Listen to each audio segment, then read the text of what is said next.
Eu sou Malu Gimenez, sou uma mulher branca, gorda, tenho cabelo curto, castanho escuro, uso um óculos quadrado azul, estou vestindo um vestido verde escuro e uma sandália preta.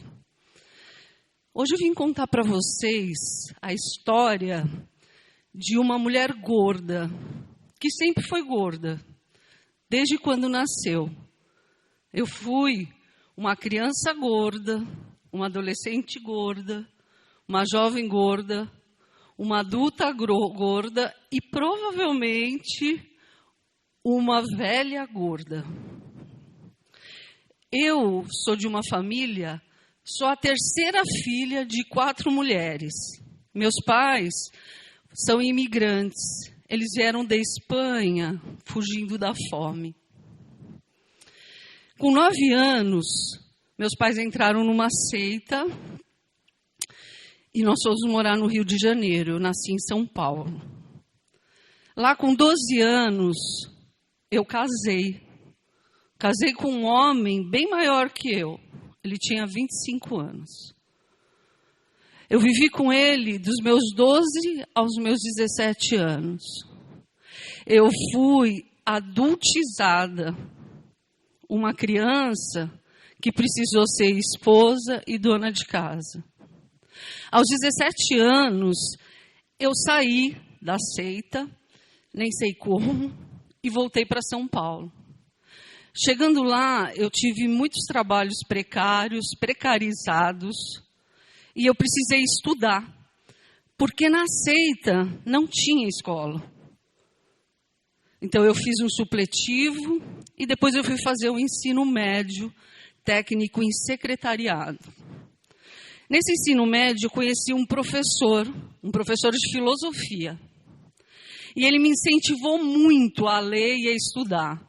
Ele me emprestava livros que eu lia quando eu conseguia, quando eu não estava dormindo, no transporte público, da minha casa para a escola, da escola para o trabalho. Eu prestei filosofia na Unesp, passei e fui fazer universidade. Imagina a minha dificuldade na faculdade. Porque eu, diferente dos meus colegas, eu não tinha estudado de forma gradual e aos poucos. Male, eu fiz um supletivo e depois eu fiz um técnico secretariado. O que me fez entrar na universidade foi muito mais a minha vontade de mudar de vida do que a minha relação com os estudos. Chegando lá na universidade, eu comecei a elaborar o que tinha acontecido comigo de uma forma muito mais crítica.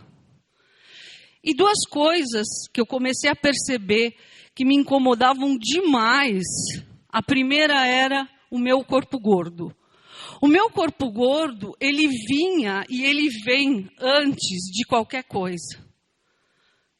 Antes de ter um emprego, eu precisava estar magra. Antes de eu estudar, eu precisava estar magra. Antes de eu ter um relacionamento, eu precisava estar magra. O emagrecimento era o meu objetivo central de vida. Eu fiz de tudo para emagrecer. Tinha uma cobrança social em cima de mim sobre o meu corpo. Não era velada, as pessoas não falavam na minha cara. Mas tinha algo de me mostrar que se eu não tivesse magra, eu não seria aceita no mundo. Isso era muito ruim. Isso era horrível. Isso era violento para mim. Porque, além de eu acreditar naquilo, eu me culpabilizava. Eu achava que eu era gorda porque eu era uma pessoa preguiçosa, porque eu não conseguia emagrecer. E quando eu emagrecia, mesmo fazendo tudo que vocês imaginarem de regime, de dieta, de exercício, de remédio, eu voltava a engordar.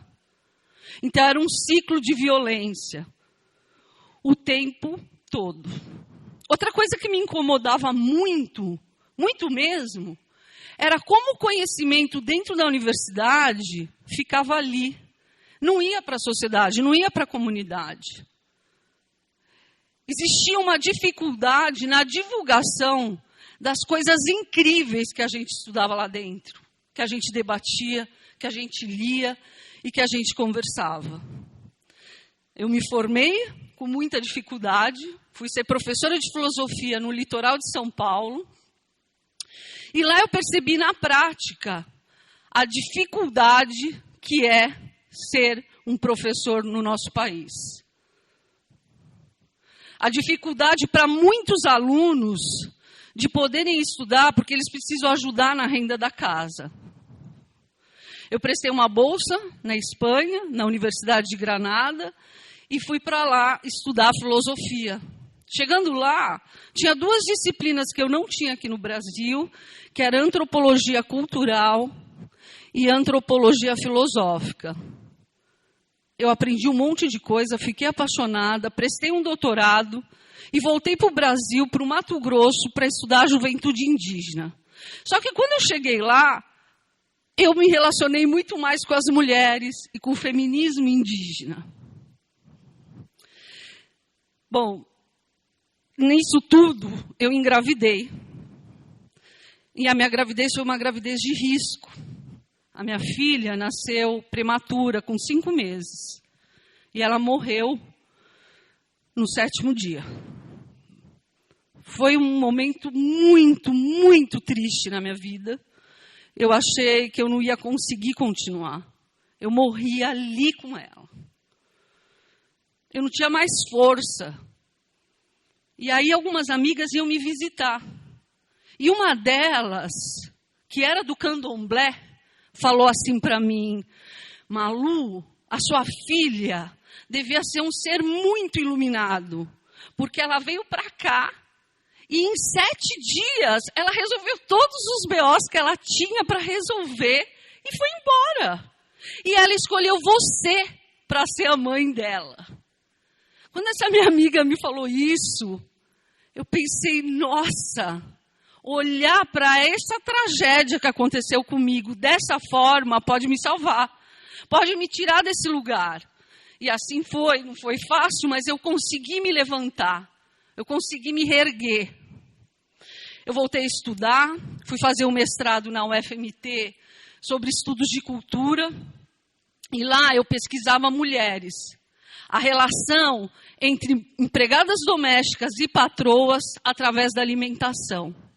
Foi nessa pesquisa que eu descobri que existia alguma coisa muito errada com nós mulheres. O quanto a gente punha o emagrecimento no centro da nossa história, no centro da nossa vida. Aquelas mulheres, na hora que elas iam se organizar com a roupa, a maquiagem, com seus filhos, atividade física, o emagrecimento sempre era central. E isso transbordou minha pesquisa, porque eu comecei a perceber que as pessoas do meu convívio, do meu cotidiano, na escola, na sala dos professores, na academia, numa festa, nós mulheres sempre estávamos falando do emagrecimento. Aí eu tive uma sacada. Existe um fenômeno social das mulheres com a gordura. E eu comecei a pesquisar isso. Na época, aqui no Brasil, a gente não ouvia muito falar sobre isso. Então, eu pesquisei na gringa e eu descobri que existiam pessoas gordas como eu, na sua maioria mulheres pesquisadoras, que pesquisavam o corpo gordo. Nisso, eu encontrei um conceito que se chama gordofobia. E tudo começou a fazer sentido na minha vida. Eu comecei a entender que toda aquela opressão que eu sentia desde criancinha, aquelas exigências da minha família, dos meus amigos, dos meus relacionamentos disfarçados de saúde, de cuidado e de amor, tinham um nome: gordofobia. Eu fiquei maluca, comecei a estudar pra caramba isso. Prestei um doutorado e as pessoas riam de mim quando eu falava que eu ia estudar o corpo gordo. Mas eu passei em segundo lugar. Passei em segundo lugar de um programa super concorrido na UFMT e fui estudar gordofobia. Lá eu percebi que as pessoas não sabiam muito bem o que era isso, achavam que era só piadinha, ou que não valia a pena, que era uma pesquisa menor. Então eu criei um projeto que se chama Lute como uma Gorda, no qual eu quero levar sempre o debate, esse debate, além dos muros da universidade. No começo, a gente fazia em bares, em Cuiabá, em escolas. Isso foi transbordando, foi para outras cidades, para outros estados. Virou o nome da minha tese, o nome do meu livro, que já está na 2ª edição. Depois de um tempo, eu montei o primeiro grupo de pesquisa transdisciplinar das corporalidades gordas no Brasil, que se chama Pesquisa Gorda. Eu conheci uma fotógrafa na Chapada dos Guimarães, a Ju Queiroz, e a gente fez uma parceria de trabalhar fotografia de resistência, foto-performance, e levar esse debate, o meu corpo central, para dentro da fotografia. A gente fez vários trabalhos incríveis, mas a gente foi muito atacada. A gente foi ameaçada de morte. A gente foi odiada. A gente teve que procurar advogado. A gente teve que fazer BOs. A gente pensou até em desistir, mas a gente não desistiu. Não tinha como eu desistir.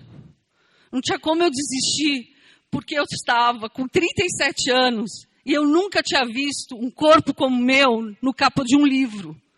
Eu nunca tinha visto um corpo como eu num ensaio fotográfico. Eu não tinha a oportunidade de desistir. Então, nós continuamos. Nós fomos premiadas, inclusive com a foto que mais foi atacada. A gente ganhou prêmios e a gente está agora na Europa, em Portugal, numa exposição super importante da fotografia. Hoje eu faço pós-doutorado na UFRJ em psicossociologia e eu tenho estudado o quanto a saúde é violenta com as corporalidades gordas. Faço parte de uma organização feminista diversas. Ajudei a montar um livro infantil que se chama Lute como uma Gordinha. E eu queria que vocês percebessem hoje aqui junto comigo como o conhecimento e os encontros me salvaram de tantas histórias ruins. A importância do conhecimento na minha vida. E também, eu queria terminar aqui, finalizar, provocando vocês. Quantas mulheres gordas vocês já viram na capa de um livro?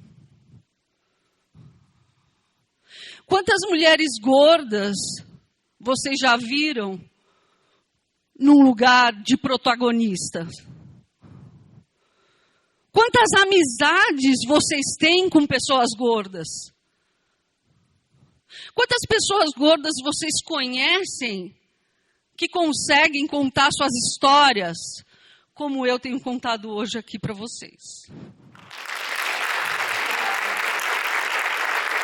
Obrigada.